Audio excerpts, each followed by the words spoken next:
Hey guys, just Rob here, doing another video. Just doing a bit of a mid-month sort of DVD Blu-ray update. I did sort of decide at the beginning of the month I wasn't going to buy anything, but that sort of fell through pretty quick. And I've actually bought quite a lot this month, so I might sort of break it up and do like a mid-month one today, and then I might in a few weeks' time when I've watched some more, and I'll make another video. So we'll get into it. I've just got a bit of a stack here of ones that I've bought and managed to watch. So we'll start with the DVDs first.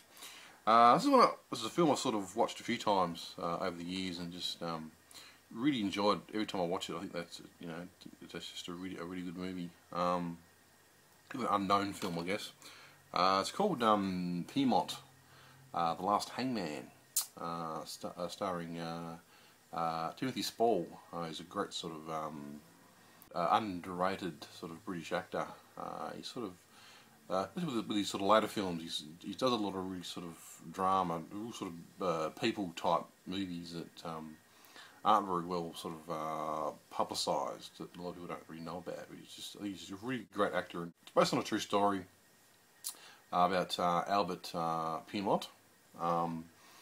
I don't think he wasn't necessarily the last hangman, but he's sort of a popular sort of hangman. He was, I think his father was a hangman, his uncle was a hangman, so he's sort of following on the tradition, and it's just sort of about his life and about him the person, I guess. And so he took a bit of pride in what he did, and he sort of tried to be efficient at it, and give the dead sort of respect, and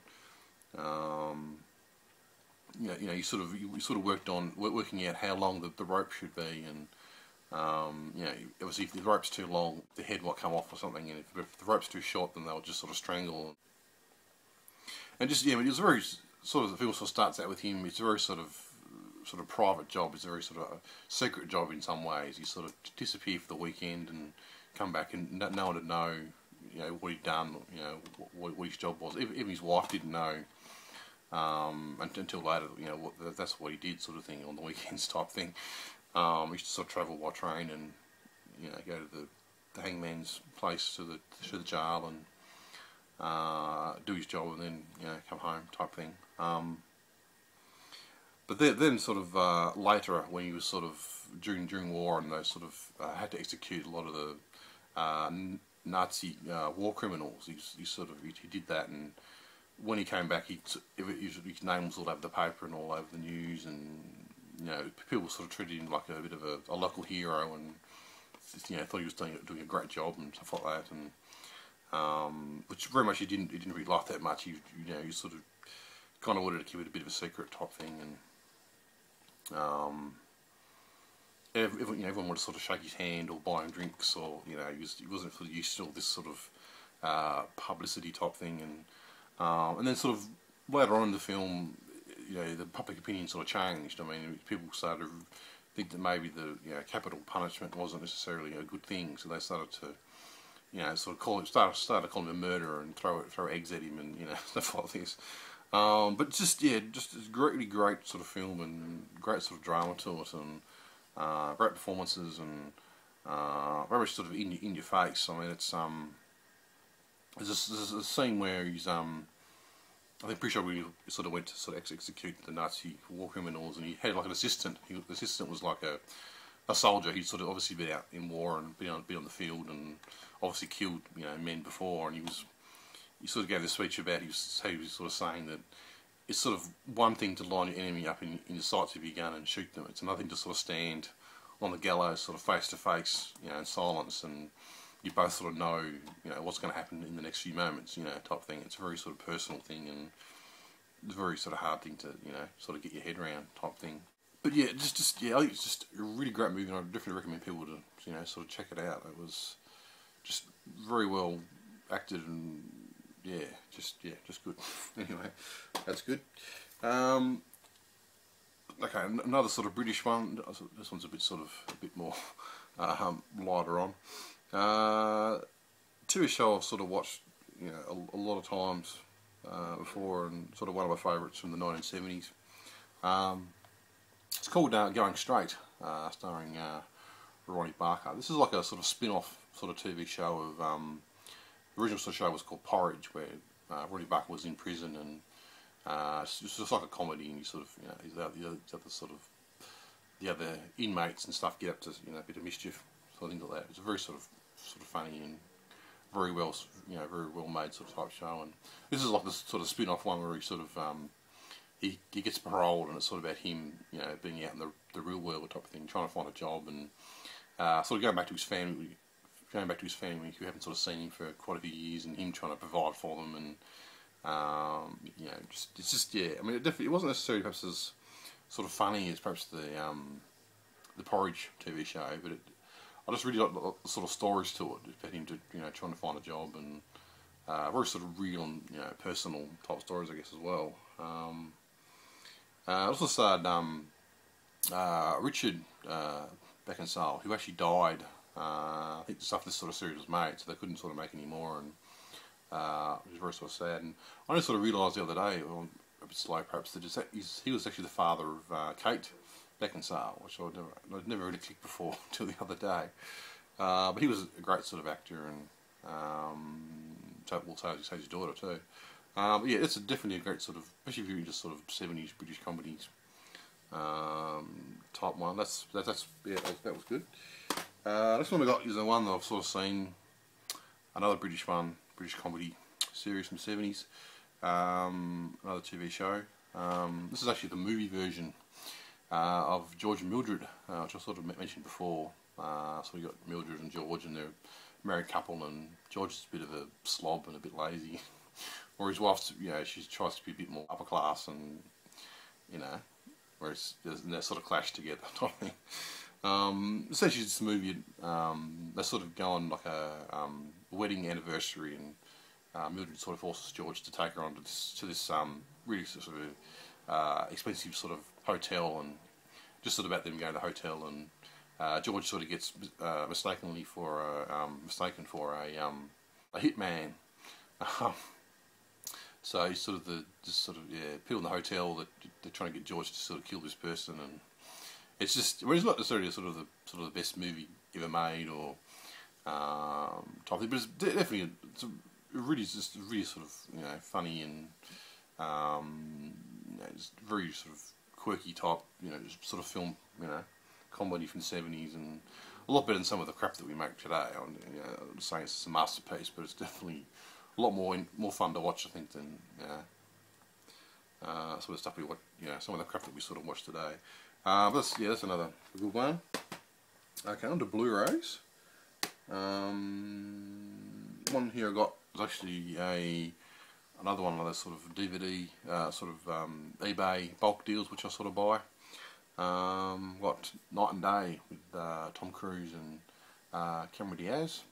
Which actually quite enjoyed this one. I mean, for what it is, it's a bit silly, and lots of sort of CGI action scenes which look a bit silly. They never look quite right, do they? So it's about, I'm just trying to explain what it's about. I mean, Tom Cruise. Well, yeah, Tom Cruise and Cameron Diaz is sort of on like a airplane, and she sort of goes to the bathroom and comes back and finds that Tom Cruise has sort of killed everyone on board type thing. And it's been a couple of weeks since I've sort of seen this, so I can't quite remember the storyline to it. Pretty sure Tom Cruise is like an FBI agent, and he's got to look after this guy who's like a bit of a genius type thing, and he's invented this battery which sort of never runs out, sort of like everlasting battery type thing. And so Tom Cruise is sort of looking after him, keep him in hiding type thing. But the FBI, I think, is sort of gone AWOL type thing, and so they're trying to track down Tom Cruise, and they're sort of telling Cameron Diaz that he's nuts, and that he's can't be trusted type thing, and it's very it's probably the best way to explain it. But it's really just for what it is, an action, over the top action flick, and I thought it was actually pretty good. I thought, really. Two CGI movies, sort of kids movies. First one's here is Rango, with the voice of Johnny Depp, which I'd sort of heard a few good things about. And yeah, I mean, I don't know. I thought it was alright. I didn't think it was anything sort of fantastic. It was, what can I say? You do sort of have to give it credit because it did have a bit of an interesting idea and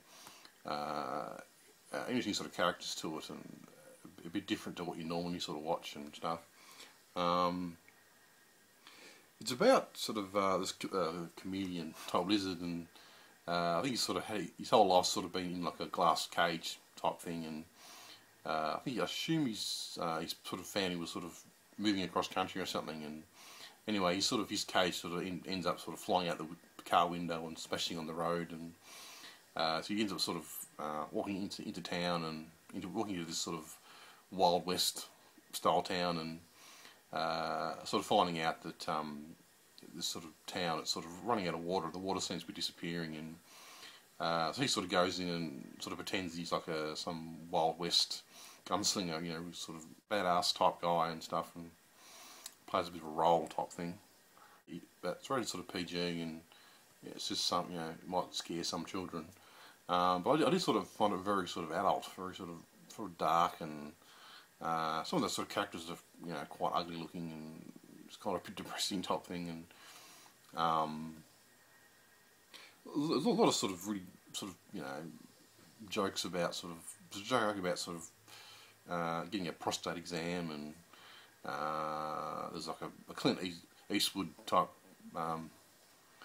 rip-off type thing, and he made mention of talking about the actress Kim Novak, which I thought was a strange person to mention, because no one knows who Kim Novak is, I'm sure. Like, you know, the kids watching it wouldn't know who she was. The parents that sort of go to watch the movie wouldn't be old enough to know who Kim Novak was. And just stuff like that, it's just, you know, it didn't sort of make a whole lot of sense, and I don't know, I just didn't find it particularly, you know, all that funny type thing. I mean, I might sort of perhaps watch it again, and but yeah, I didn't think it was necessarily all that great. I didn't think.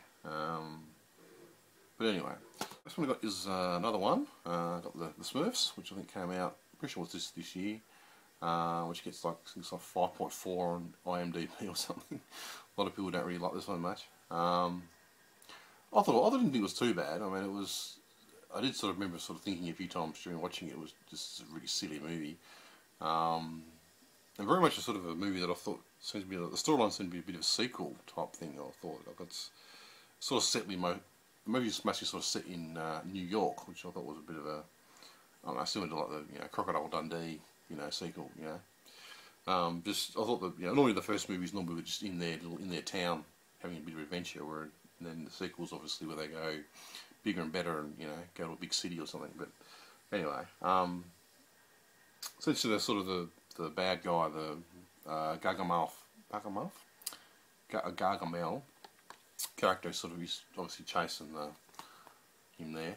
They're sort of chasing Smurfs, and they sort of end up going through this sort of time, sort of whirlpool type thing, and end up going to New York, and the rest of the movie is just sort of about them, you know, trying to get back to their place, and back to their town type thing, and back home. And then you got Gargamel, he's trying to chase them, you know, trying to catch them type thing. And it's also got the guy from How I Met Your Mother in there as well. But I mean, I didn't think it was. It had a few nice moments to it. I thought there was a few, you know, good scenes in it, and it was a bit silly, and I think that it probably could have been a lot better, I think, than what it was, type thing.